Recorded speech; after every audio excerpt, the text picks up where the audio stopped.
Hi, friends of the planet. Monica here with Miro and Rod Fujita, the lead senior scientist for ocean and emerging issues at the Environmental Defense Fund. We're lucky to have him, and he's here to talk about some new research he's doing. Welcome, Rod. Hi, nice to see you. Thanks so much for being with us today. Tell us about your research. It's all about climate change and fisheries and fish stocks. Tell us how climate change is impacting fish stocks around the world in general. I know that's a big question, and why that matters to the average person. Well, in many ways, the ocean as a whole is the canary in the coal mine for climate change. The whole planet is reacting to anthropogenic greenhouse gas emissions and our destruction of forests and other processes that the planet uses to moderate its temperature and climate. But the oceans is at the forefront because it's been absorbing a lot of heat and a lot of carbon over many decades. The changes that we're seeing in the ocean are the early warning signals that the planet is indeed responding, and in bad ways, for both nature and humans. Fisheries are just one example, but fisheries are really experiencing climate change in a very intense way and have been for many decades. In one sense,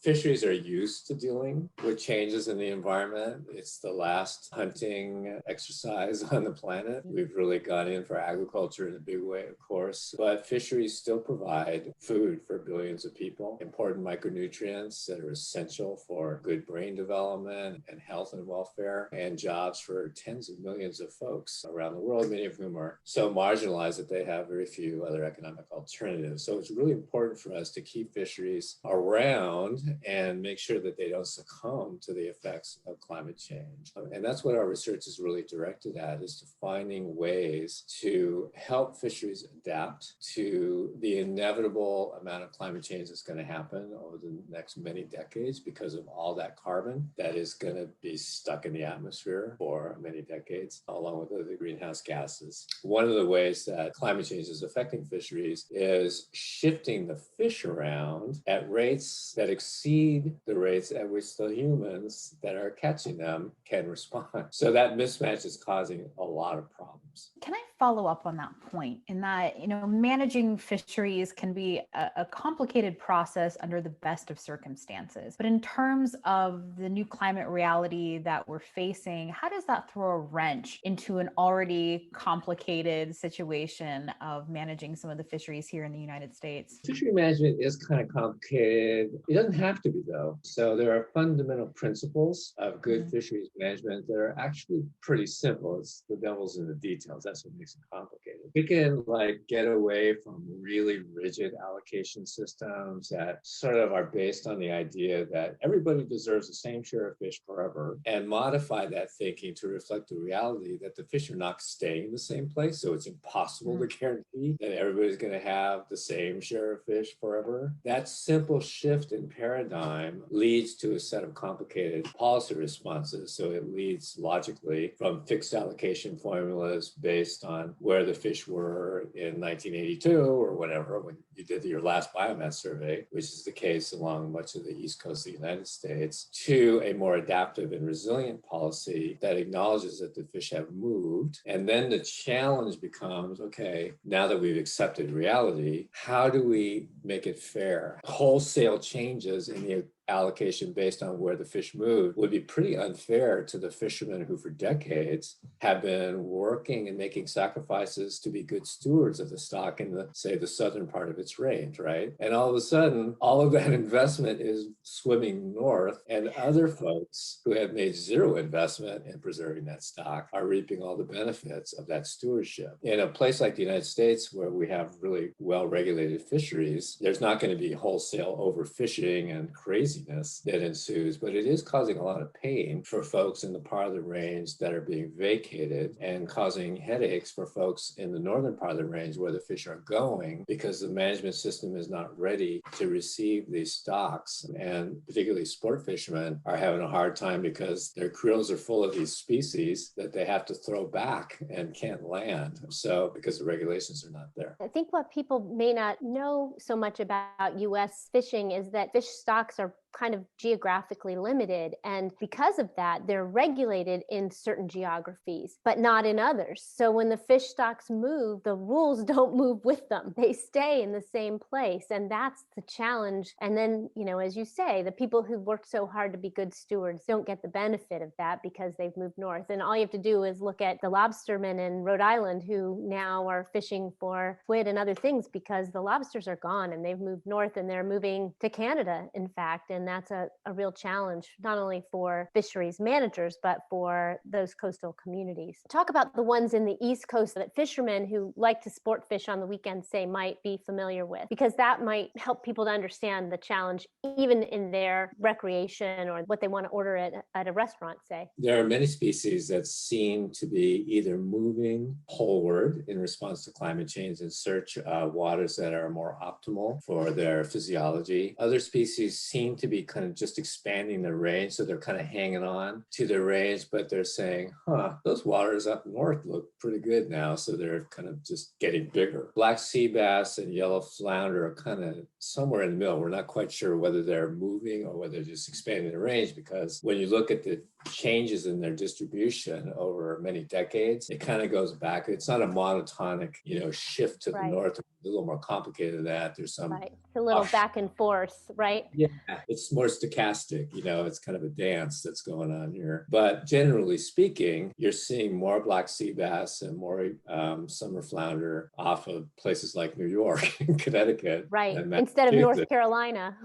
Yeah. So we think that there's some kind of a range shift or expansion going on there. And although it's not monotonic, does seem to be a clear trend in that direction. So the problem is, as we said before, the allocations between the states along the eastern seaboard for these species were set back in the 80s when the distributions were different. If we adjusted them to reflect the new distributions, all of a sudden, it would put a lot of people out of work and really be quite unfair. But the status quo is also unacceptable because now you've got folks who have to spend a bunch of money and time and labor and fuel costs to chase these fish around because their allocations were set. And the fish don't know what net they're in, right? So those black sea bass that are being caught up in New England have to get thrown back and don't survive, even though they're caught already, and they just can't be landed because there's no law that allows it, right? Yeah, that's the other end of the spectrum. You got a lot of waste going on. That's a perfectly good resource that could be generating jobs and food and revenue and so forth, but it's not because the management system is not adapted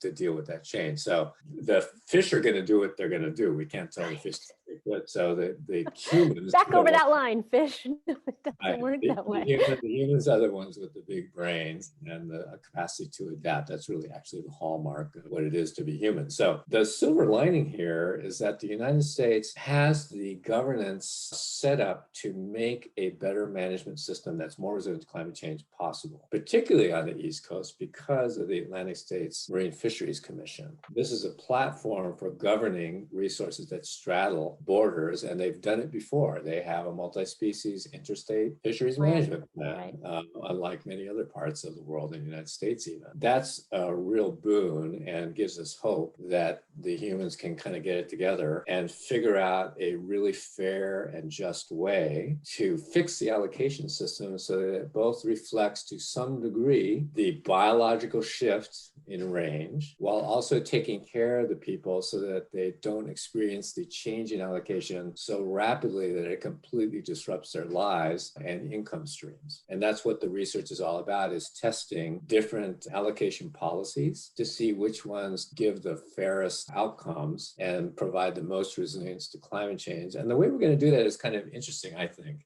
I'm biased because it's our project, but rather than trying to make a projection and making a lot of assumptions about how the fishermen are going to respond and what diesel costs are going to be and where the fish are going to be. It's really hard to predict the future. I think you would all agree with me. And we often get it wrong in science and especially economics. So what we're going to do instead is look back in the past and ask, what if all those eastern states had used an adaptive allocation policy that allocated fish according to their biomass distribution at the time and also historical allocations in the past in varying degrees. So when you weight those things differently, it causes a difference in allocation that changes over time. You can make the weights really radical so that it changes really fast, or you can make the weights really so that the rate of change is gradual. So we can set up some theoretical allocation policies based on different weightings and then test it on past distributions and ask, what would have happened? What would have happened? It's called a retrospective analysis instead of a predictive analysis. We feel more confident that we can predict the past than we can predict in the future. So that's the rationale for the project. Sounds great. And I wanted to ask, what might your suggestions be to federal fisheries managers as they're working to update the way that they manage fisheries in the current era of where we are in the climate crisis? Is there something they can do right away? Because this mismatch is happening, right? These processes take time. Again, we have laws, we have regulations, we have governance institutions that have to meet these statutory mandates. And so it's a lot to ask a fishery like that to change on a dime. Now, in other parts of the world, we are having some success in designing fisheries that are more resilient because, ironically, they have less management in place, so there's less to change. And it's a little counterintuitive, but these fisheries that we think of as like being really in bad shape and poor off and not managed very well, they actually turn out to be kind of resilient to climate change because they don't have a bunch of laws and regulations that try to lock in stasis. And so they're lighter weight in a way and more flexible. And so the challenge there really is to add just enough management structure and governance to allow them to become more scientifically managed, but not so much as to weigh them down and reduce the resilience that they have naturally within them. So interesting to think about our law because people think of it as the best in the world, but it's not particularly well suited to this challenge. And it was only updated in 2006. So it's not like it's that out of date. That's true. But, like I say, the fact that we have these interstate commissions was very far-sighted. We could have had just the 8 regional councils and based on this kind of silly assumption that, all the fish are going to stick around in these 8 jurisdictions. We don't have to worry about it. But no, the authors of the Magnuson Act were farsighted enough to see that there would be a need for something like the International Pacific Halibut Commission or the Atlantic States Fisheries Commission, for the Gulf analog for the Pacific States Marine Fish Commission. Those were really good investments in governance, and it positions us well to adapt to this situation. But, we're still working. It's a work in progress. Lucky when we can be prescient about our rulemaking and regulatory oversight. So, thank you again, Rod, for sharing some of your research. And, I think that as a lot of us have been stuck at home, we have been cooking more seafood and thinking about where our food comes from. We have more time on our hands. So to all of our viewers at home, we hope that you now understand a little bit more about the very complex process of getting the fish that you have on your table to you. And look for sustainable seafood. Try to buy sustainable seafood, traceable seafood. That's one way we can ensure the best quality and the best sustainability practices are continued. Excellent advice. And I think that these seafood sustainability criteria are also going to adapt, right? Right. They're going to reflect more and more the importance of being resilient to climate change and taking steps to reduce carbon footprint for fisheries. So look for that in the near future as well. Thanks again.